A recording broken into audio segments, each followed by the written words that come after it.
Welcome back to the channel and to the Lake District. Today we're going to go up Swirral Edge, which is here, and get to Hellvellyn, and then head down the other side to Catstye Cam on the other side there. Right, let's check it out on the map. We start today's walk in the picturesque Lakeland village of Glenridding. This is the most popular start point for a trek up Hellvellyn. From the village we head along Glenridding Beck, past the campsite and turn left, following the steep ascent to Birkhouse Moor. While going up, we'll need some breaks. It's good to turn round and admire Ullswater and the fells beyond. As we continue up to Birkhouse Moor, we eventually reach the crest and gain sight of our two Wainwrights, Catstye Cam and Helvellyn. It's a steady approach to our first Grade 1 scramble, Swirral Edge. Swirral Edge is a notorious knife-edge ridge that features large in Lake District legend due to its beauty and danger. Once complete, it's a climb to the summit of England's third highest mountain, Hellvellyn, and then it's another scramble. Again, this is a dangerous ridge.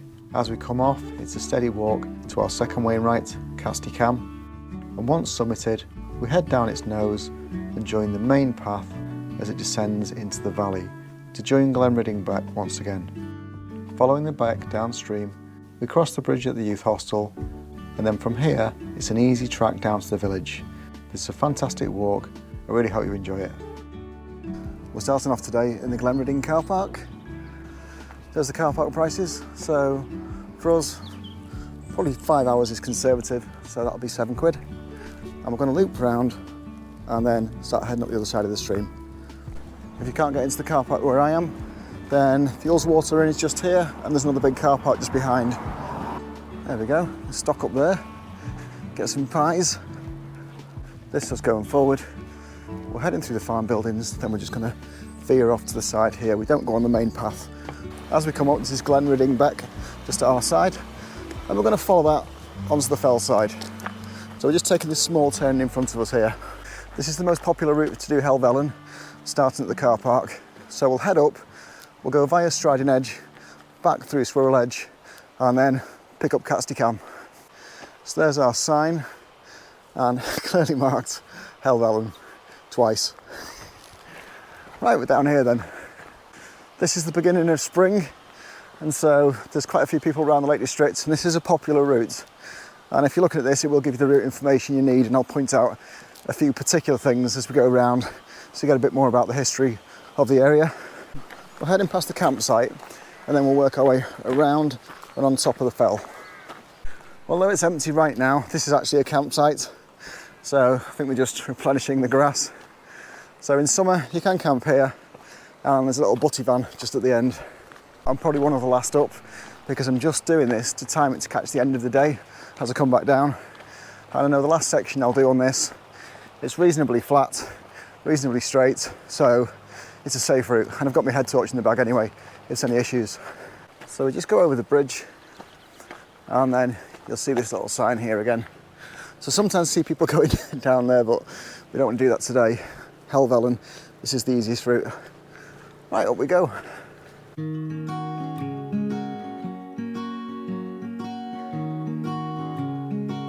This route is popular for good reason. It's steep at first and then levels off across the tops. And then you get towards Swirral Edge eventually. I'll go across Swirral Edge, but it is a notorious ridge, and some people don't want to do it, so that's fine. There's a path just at the side you can take at a low level, and equally I know some people watch the channel to see about dog walks, so yeah, you can take your dog down that section. So I'll point that out later on when we're onto the ridge. But for now, straight walk up, and we're heading just to the crest. So there we go, Greenside Road and Hellvellyn up this way. As we go up, this is Myers Beck at the side, and that's the bridge we crossed lower down. So we're following this up all the way until we get to the crest. It's probably been about a year since I did this last, so I've done it a few times. You know, it was a great run, but this first bit definitely has some steepness to it. That's us heading up. So following the path, and then we'll nip through the stone wall.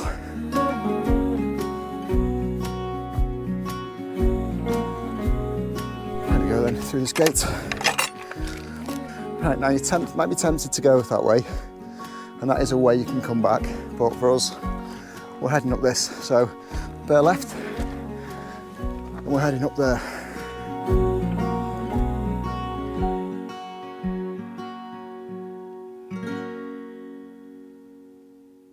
The other path will take you there, but it will take you up by a Swirral Edge. So traditionally, most people do it Striding Edge first, then Swirral Edge coming back.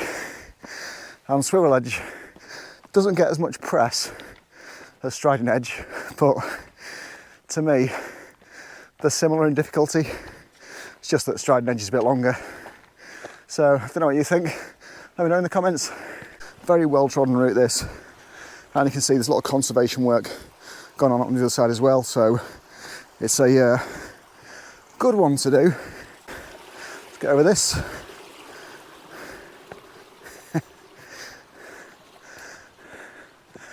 Look at that. When you're coming up, you get Ullswater, and it starts to extend as we get higher up. So some fantastic views to be had.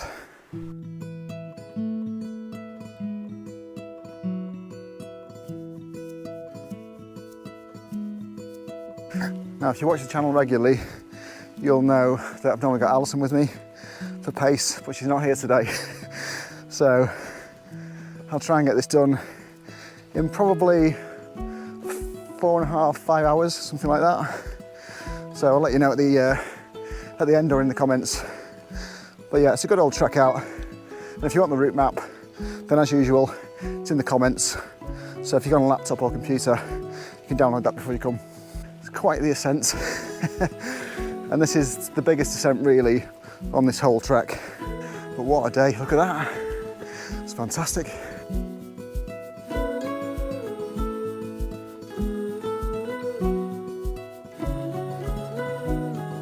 Take your time on this one because the ascent is about 650 metres to Birkhouse Moor, and then it shallows out.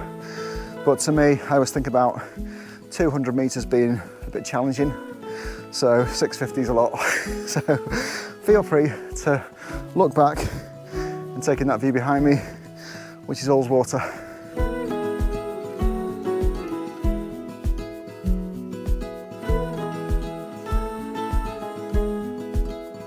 The stones really are making it easy to go up. So good, my boots will be dry. It's not due to rain, as you can probably tell. Look at that. Wow, I can just see it opening up at the top end. The view out to the side here is St Sunday Crag. It's the big one in the middle. And then just underneath that, you've got Birks, and Gavel Pike is sort of at the edge there. I do have videos on those, and at St Sunday Crag, as you go around to the tarn, then you come across the Brothers Parting Stone, and that's where Wordsworth left his brother for the last time when he went to America. His brother went to America, so his brother sailed off, and Wordsworth went back to Grasmere, where he spent his last days. So if you want to see that on the video, I'll just pop a link in for you. Wow, so it's quite broad, and we're following this wall for quite a distance now, right up to the top.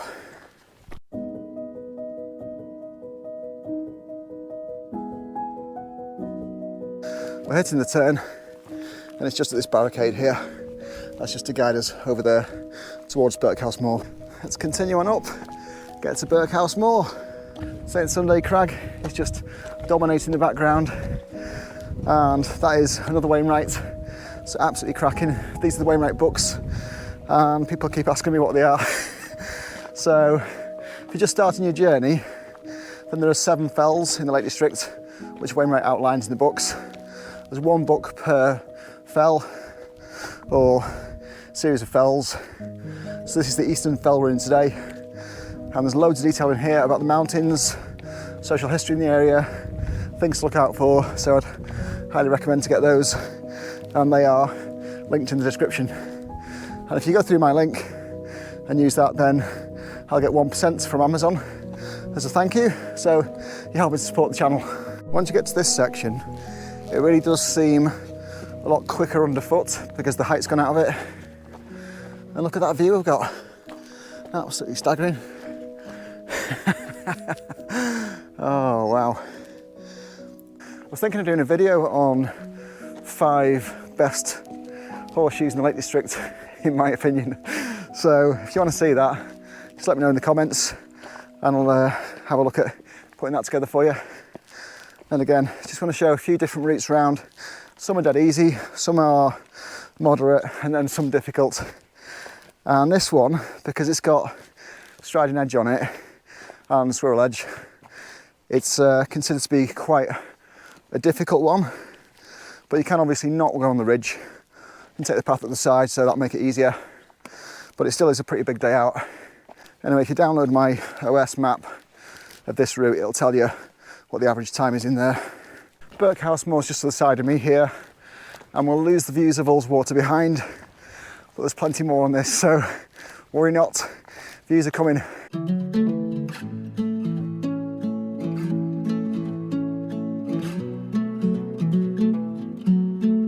And in the meantime, we can amuse ourselves with that. Fantastic.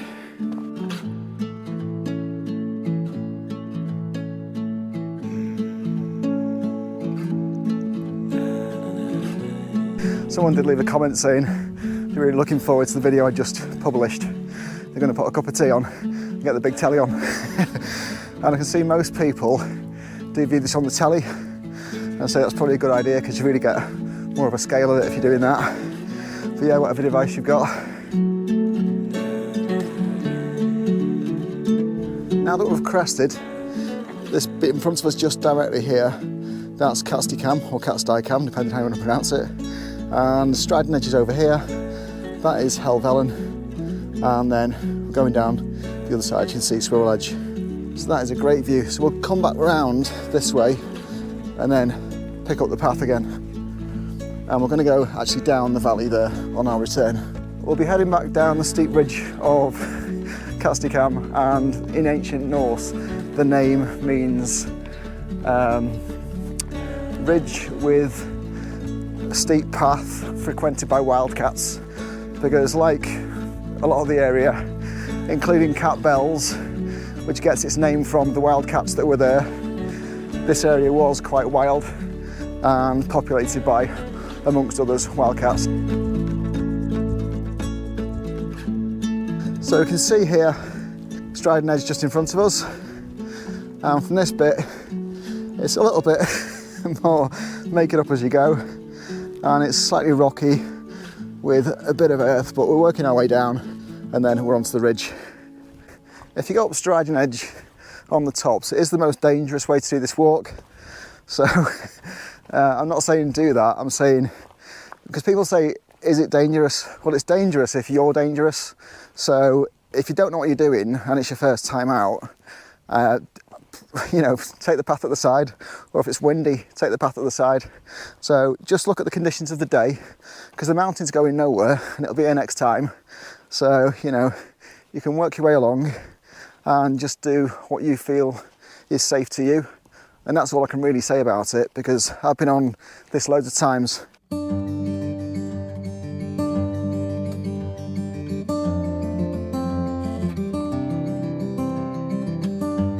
That's us heading forward, and it's a spectacular day, absolutely brilliant. If you don't want to do the ridges at all, I have got another video which comes up from the other side, from the Grasmere side, and that's got dolly wagon on it. So, and the advantage of that is, you don't have to do striding edge or swirl edge, but you can watch people doing it from the other side. A bit chilly. Just for equipment wise, I've got 2 litres of water in the bag. I've got this jacket, as well as my synthetic underneath, and then I've also got a rain jacket in the bag. It's always worth having a few layers just in case, because it's always going to be chillier, especially sort of end of winter, start of spring. So it'll be chillier on the top than it will be down at the bottom. So try not to dress for the village conditions if you're not used to hiking. Just have a couple of things ready to pop on. And layers are really the answer, because you can trap air in between and that will keep you nice and warm, plus you can control it. Because when I'm on places like Hellvellyn, I sometimes see people up in one like massive puffy jacket and then a t-shirt. So you're either cold with a t-shirt on or too hot with a massive puffy jacket on. So you want something in between. You can see now it's dead level going forward. And again, that's out towards St Sunday's Crag at the side, and then up to Fairfield further on. We're coming up now to Gap in the Wall, and if you're coming up from the Patterdale side, you'll go through the gate there and join this path. Starting at Patterdale, the parking there is about £5 and you just pay at the hotel. And if you're coming up that route, it's a bit quieter than this will be on a day like sort of middle of summer. So this is like really quiet now, essentially because I'll pretty much get down as the sun is giving its last rays.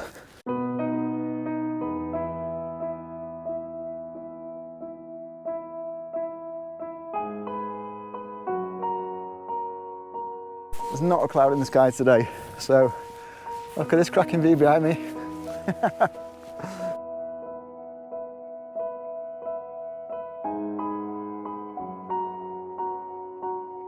Right, so just getting onto the top. If you're coming from Patterdale, that's the style you'd use. You just head down there. Wow. Right, this is the Gap in the Wall. Wainwright does mention it in his books. Well, the Eastern Fell book anyway. Not far to go then we're on the ridge. As you can see, the path is still really stable if you're thinking doing this with dogs or anything. And that is your fantastic view back down the valley. So you've just got Patterdale right at the end here, and the extreme edge of Ullswater. What a day. There's still the tiniest bit of snow on the top left over from winter. Oh, getting a bit hot now with this jacket on. I do get hot quite quickly. And the other thing is, when I get hiking trousers, I always tend to get ones with zip off legs so you can make them into shorts. It just gives me even more control over my temperature. So most of the time, I'll have those zipped off in 3 seasons, but maybe not winter. Anything I'm using, I'll just pop it in the description for you. And on this landscape, it is quite easy to go off path, and the cairns are just there to keep you on target. So just keep an eye out for those. If you have completed Hellvellyn, just let me know if you did it like this or another way. Because I say there are loads of ways up, but this is the most popular route. This is Striding Edge we're just coming to. And some people coming just off it. I haven't seen many. I am aware I'll be one of the last people on this today. So I have got a radio with me as well, just in case I hit any trouble. And I've currently got no phone signal, so that is always a good idea. So if you need to get mountain rescue, you don't want to be hanging about.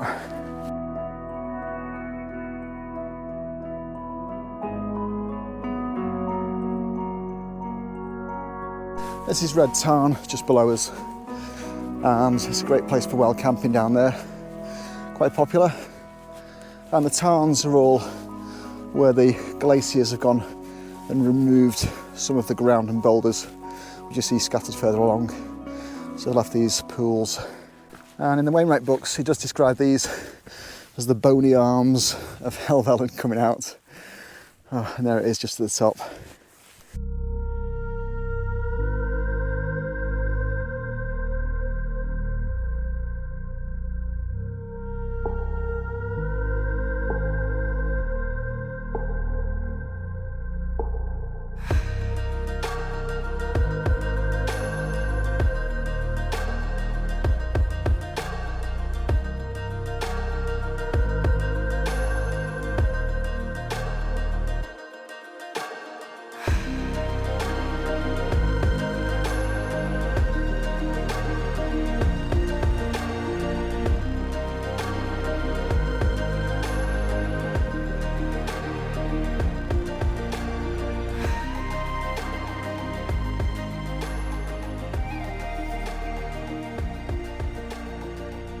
At the start of it, so let's give it a go.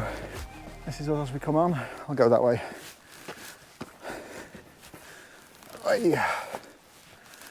There we are. That's the valley going out. Right. So it is volcanic around here, and therefore there's quite sharp fall-offs. That's really what created this. But what a ridge it is, and very popular, especially in summer. But do just be careful as well, because you know it does have its hazards. This is the easier path just down here, so you can take that as a low level route. But for us, we're up here. It's about 12 degrees today, so it's pretty warm for this time of year. Just got a really good day for it.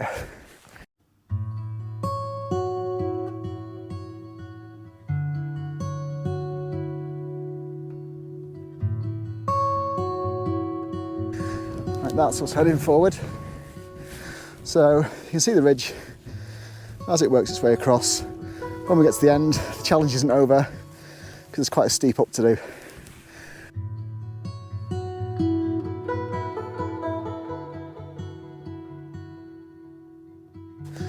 I'll try and video most of it for us, just so you can have a good old look at it. Right, let's get down off this first initial high point. I've got my fell shoes on, and I'll mainly just show it to you because, you know, you don't want to be looking at me waffling. So I'll just take you forward here. And although these are steep, you can see the fairly obvious route where people have gone. Some sections are quite easy like this, and some less so. Whew. So yeah, I'm going down here. The good thing about the GoPro is you can use it for balance.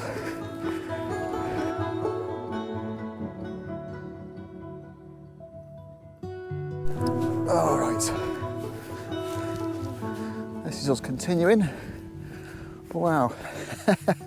Now I've done this a few times, so I don't really mind doing a few jumps, but I'll say do what you feel confident with. Just where I am here, you do come across this memorial plaque, and if you weren't sure if this was perilous, this is in memory of Robert Dixon, who fell off here in 1858 when he was taking part in the Pathdale Foxhounds. So that's a fox hunt. Not the place though, really, I would have thought, for a fox hunt. Not ideal. So some of these sections are quite easy and some a bit more tricky. But I always think of this as sort of in two sections, because you've got this first run and then a bit of a break and then a second run.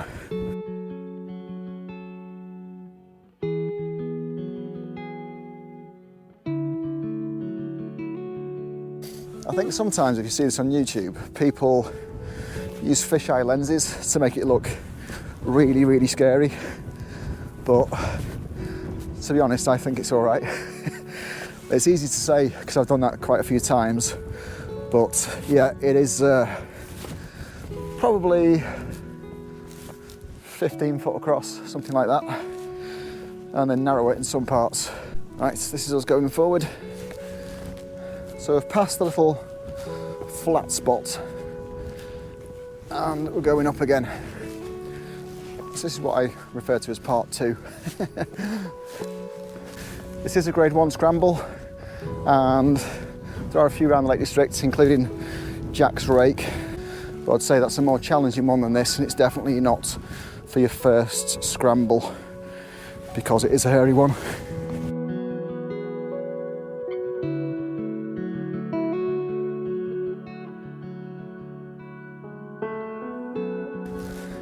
I was up here in the winter and it was ice on top. It was a fantastic day, and I got a cloud inversion on that day, which was brilliant. This is quite the run. So Striding Edge is going to take a while to do, and it is a lot longer than Swirral Edge, which is why it gets more press. But Swirral Edge also notorious and not to be taken lightly.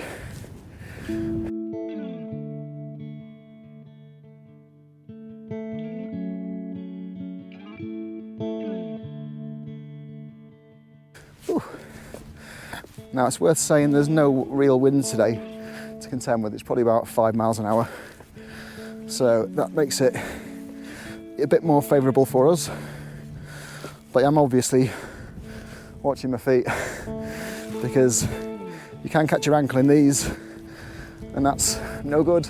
It does become a bit of a game this, where you're looking for your foot placement, but all these rocks on here that I'm going on are really stable and they're volcanic, so it's really hard, and there's no mud up here, but there is sometimes ice, and we've seen some today, so obviously caution.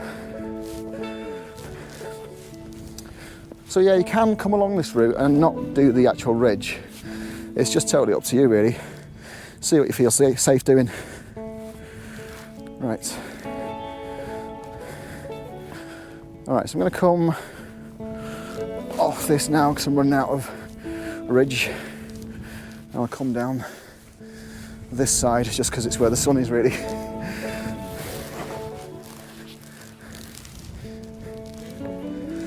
There we go.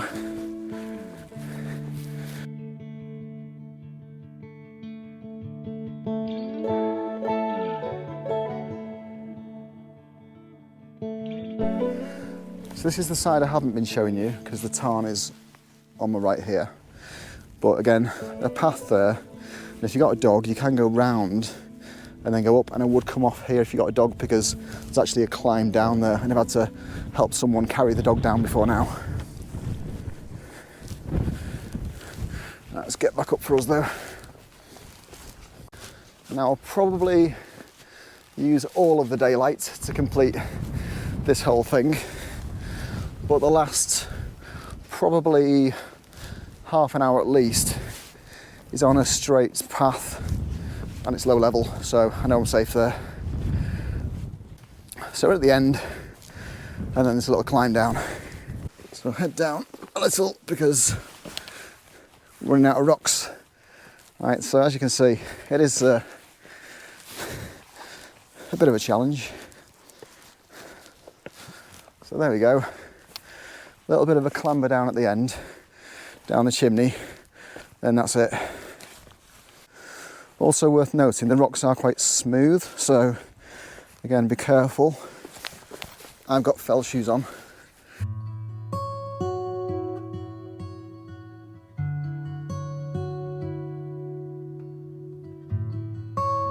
This is our final descent.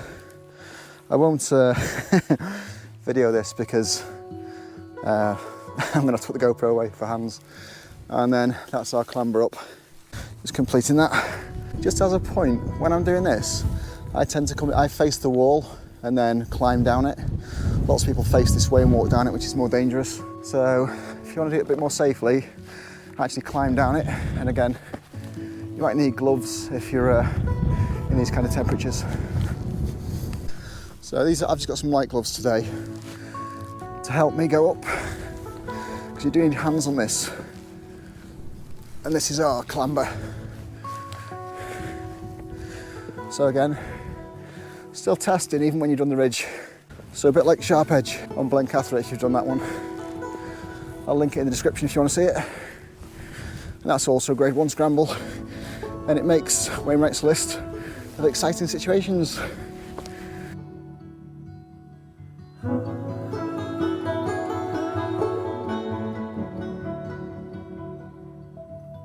So I'd say for this climb, there's definitely more exertion to be done because it is pretty steep. But I've got my gloves on and I need to use my hands.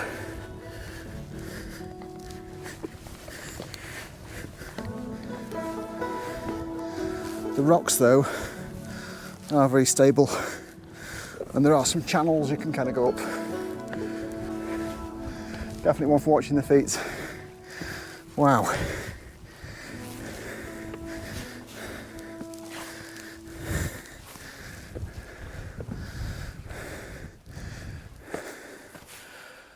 Whew. It's quite the look back. So I think I might be the last person doing this today. Now you can walk around this bit if you've got a dog. We're just down, then on our way up again.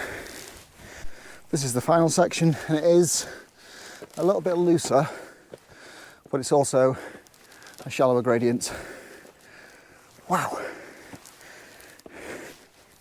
Eventually, this will turn into grass, And the top of Hellvellyn is actually quite flat. So flat indeed that somebody once landed a plane on it just to prove how nimble modern aircraft were.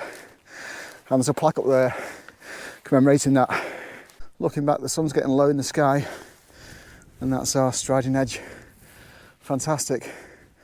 We'll definitely get up and down in the light, and then the path's quite gradual. And even if it goes dark when we're going back there, that's fine. Just see Ullswater in the distance there. Nearly there now. Starting to see some grass up here. But that's our lookout.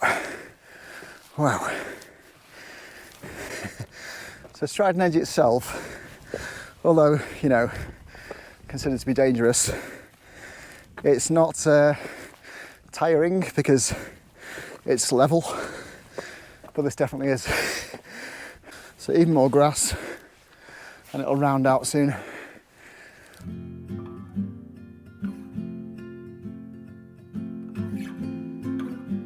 If you come up on the dolly wagon route, you'll come this way, and you can actually watch people from here going across the ridge which is there. So that's a really fun way to have your sandwiches.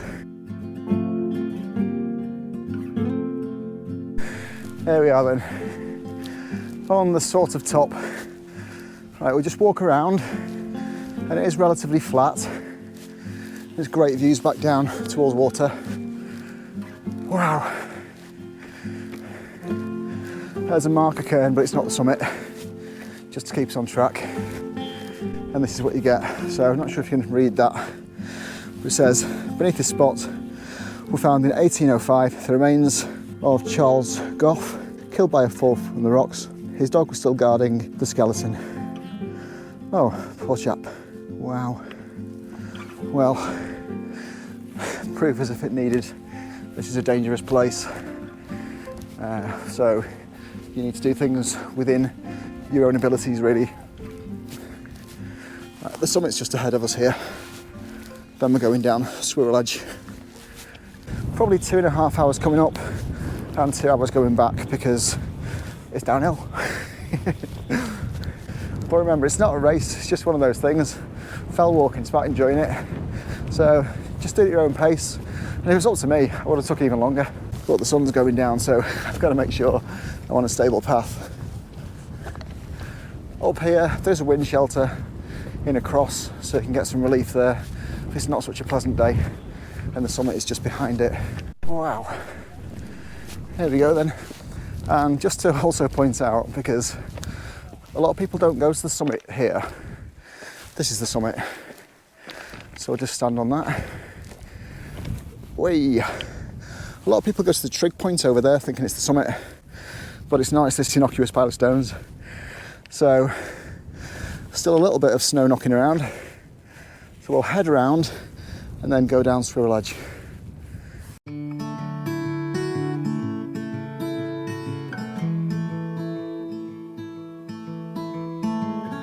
Back in the day when I was in Scouts, we came up here and it was so icy, it was ridiculous, and we all had the you know, plastic trousers and a plastic jacket.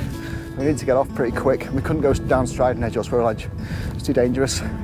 So we sort of all bobsledded down, you know, plastic trousers down this ridge. Don't do that though, because different times.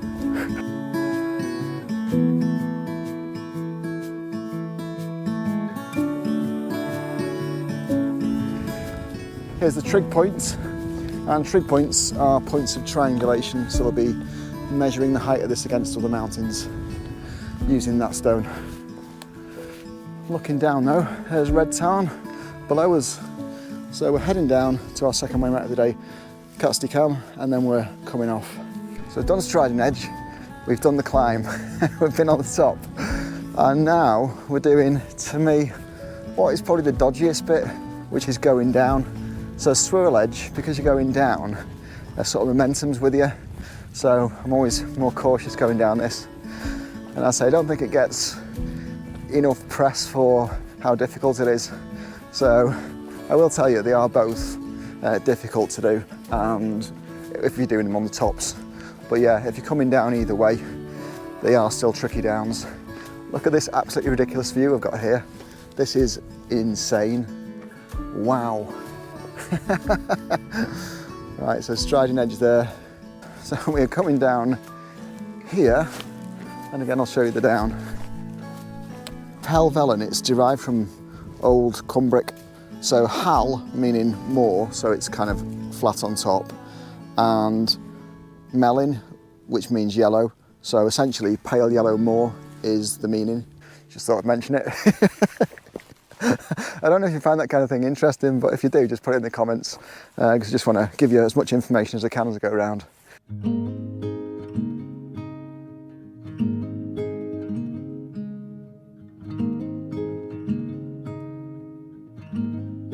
Right, so it's pretty obvious what we're doing now. We're going down this absolutely hellish looking set of rocks. So this is Swirral Edge, and look at them, razors. So again, I'm always super cautious coming down here because you don't want to slip. I did this in winter, and I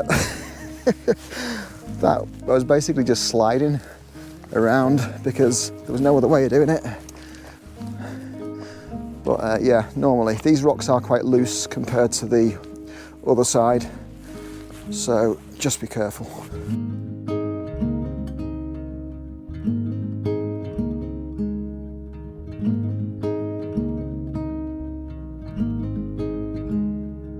And this is really why you can't do this in trainers, because they're too soft underneath and all this will be sticking in your feet. So you could do it, but you'll have a terrible time.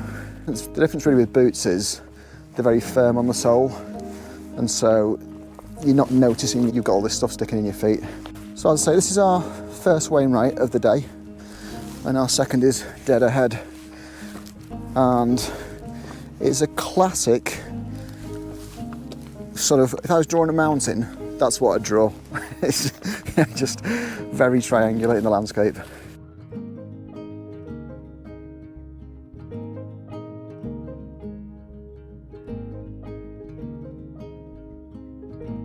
I'm going to work way down here to get to the lower level. Again, it's a bit of hands to get down, just to help you out. There we go. Right, I'll continue down here. So again, it is steep. It's not quite as deathy as the other side.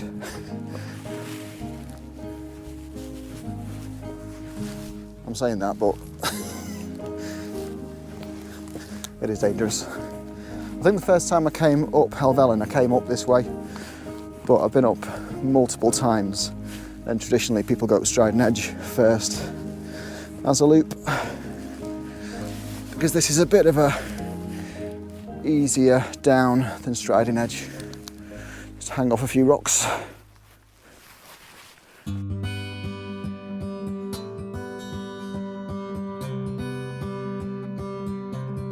Now, so if you have done this, then just let me know in the comments.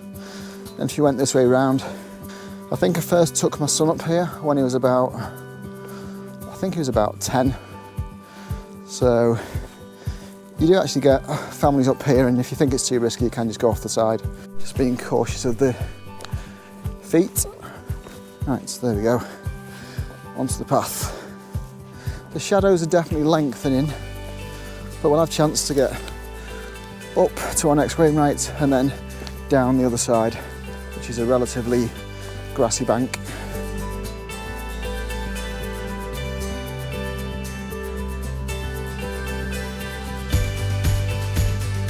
This remains rocky for a bit, and then once we hit the dip, it's pretty much turns into grassy slope.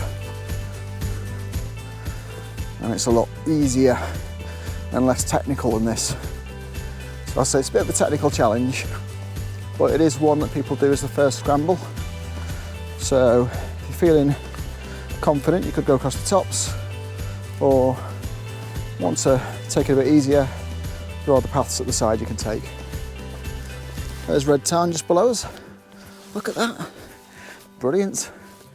We've got about an hour and a half of light left, but official sundown is in about an hour.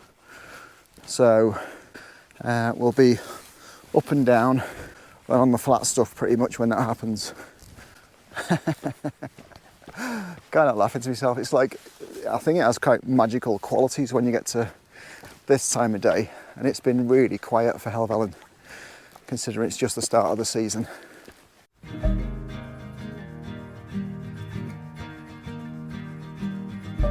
So if we take that split, we're just keeping a bit of height, and that will take us to where we want to go. You can take this split as well, there's another one below if you missed the first one. Just want to thank people for joining in with the channel, and that involves, you know, liking, putting comments on and subscribing. So all of that stuff is interaction, and that's how the videos get pushed out to more people, so you're giving them the chance to see it as well if you do that. So cheers for that. And also, if people are contributing through the Buy Me a Coffee link in the comments, then thanks for that, that's very kind, and that goes towards paying for these trips. That's fantastic. Right, let's get this one done then. Right, so we're continuing down the lower paths because those top ones become another ridge, and we're just going to work our way over to our next Wainwright.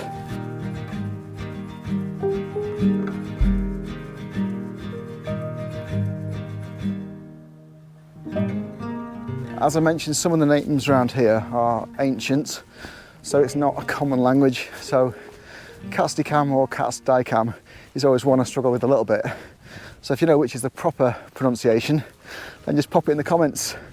I'm happy for the grammar police to get onto that one.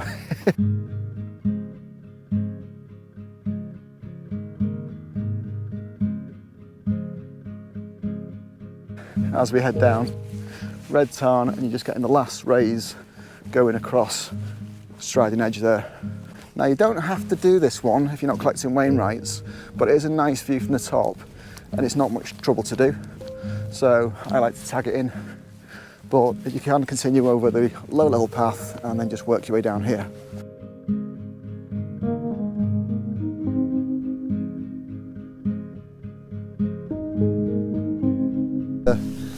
Bit we do need to take, and you can see it's quite an easy path going up. So when you can see the full path, that's the one to take. It's probably the third split as you come down. If you're lagging energy at this point, you're thinking, oh, I might miss that one out. It's up to you. It's only about 90 metres higher than the path, so it's not up that much. And I say it's got a cracking view. And we'll be able to see, of course, down to Ullswater when we get up there.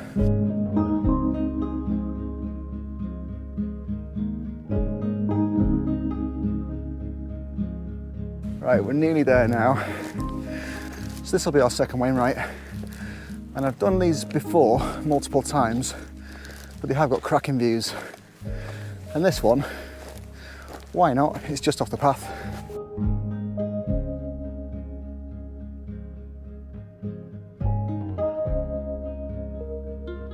So final few metres to the summit, then we're there. Yeah. Wow. Oh.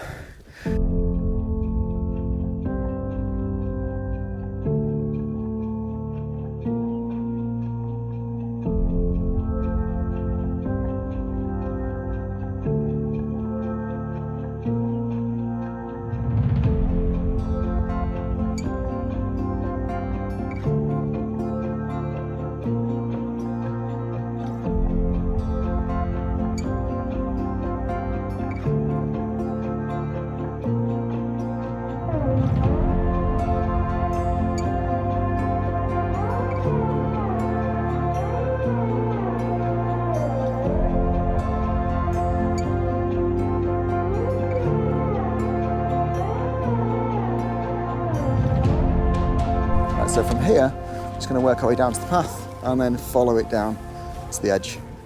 The off is quite steady, and I'm glad of that really. We've got about probably an hour's worth of sunlight left. So we've done all the sketchy stuff for today, and now it's just a question of working our way off. So, as I said before, there is a steep slope on this. We follow that down the nose and then track along quite a gradual path to the village. And look at this coming down, it's absolutely breathtaking. Wow. The silver stream there of Ullswater right in the middle.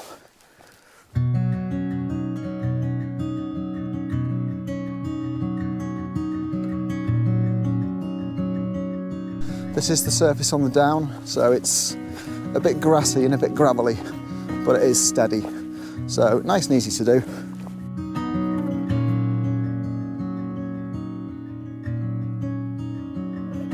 As we come down, just look at that. Fantastic. And we're coming level to the tarn now, and we're just going to join the main path when we get to the bottom of this.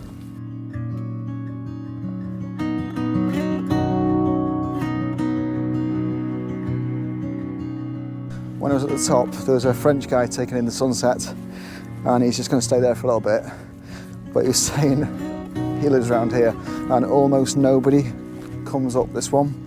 And you can tell by the path that actually it's very much less used than the other side with Hellvellyn, and it is one a lot of people just walk past.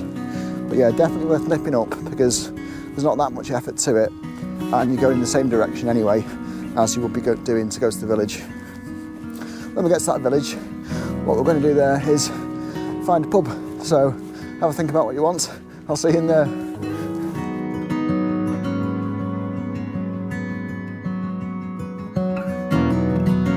We're on the main path, heading down, and it's a little bit rubbly, but it is stable and it's an easy transition back to the village.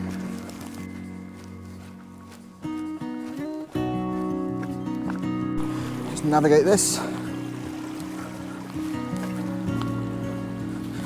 There we go.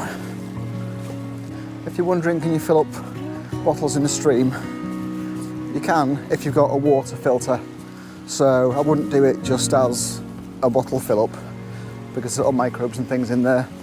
There aren't pesticides in there because this is for sheep farming, so the farmers don't use them. But yeah, for sure, I would make sure you've got a filtration bottle, and I'll put one in the description for you if you're interested in those. And the good thing about those is you can just squeeze them out into your other bottles, so you only need one, even if there's a few you're going out.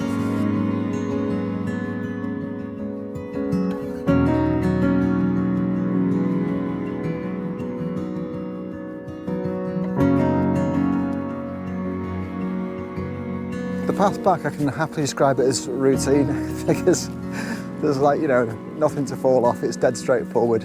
You're just heading along and it's a nice, easy surface. So it's the less exciting bit of the walk, but after a long day out, it's a nice, relaxing finish.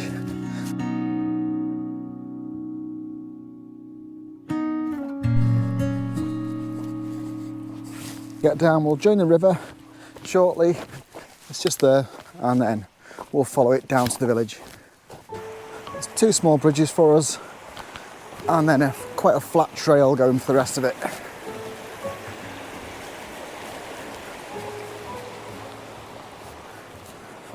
I like a tracking shot through a bridge. Here's another one.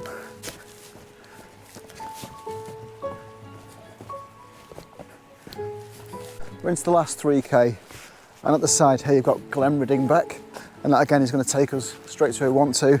It's the beck that goes past the car park. The only difference is, in a bit, I'm going to cross over to the other side because when we get to the village, the pub's on that side of it. And it's important to support small businesses when you're in the area.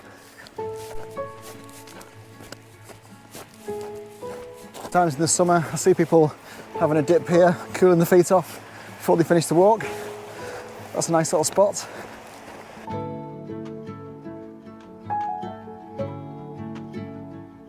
We've got a decision to make, and we can carry on straight on the right hand side, and that'll take us fairly low level to the finish point in Glenridding, or we can cross over here. Say I'm going to choose to cross over here. There's less than 2k to go at this point, and I'm just at the youth hostel, and I know it's now officially sundown at this point. We'll have light for probably half an hour, and I should get into the village absolutely fine. But I'm going on this side because it's a clear path. It's basically a track, it's like a road, so I know it's very, very easy. So if you do run out of light, I've got a torch in my bag anyway, but I'll go on this side just so and I'm not stepping on anything weird. You can just see here, there's a little bit of a falls there, and that will go down into the village. Right, so following this dead easy track for our last section. This is the youth hostel, and youth hostels are quite a cheap way of getting accommodation in the lakes. They're usually shared dorms, but I'd say really reasonably priced, and they've got really good facilities. So if you're planning an overnight in the area, that's an option you can take. Another bonus of coming down here, once we get through this gate, is you've got another little waterfall to contend with. There we go. So you've just got that scene coming down. So you've got that waterfall coming down there, and that's Swirral Beck. We'll just come into the village. Thanks for watching the video all the way through. And if you enjoyed it, it helps me if you click on the like. And if you want to see more of these, you can just click on subscribe in the corner. And if you know somebody else who might like it, you can share it. And all those things help with the interaction, and that helps YouTube to push out to more people. So if you're doing that, you're really helping the channel out. All right, we're off to the pub now, so I'll see you in there.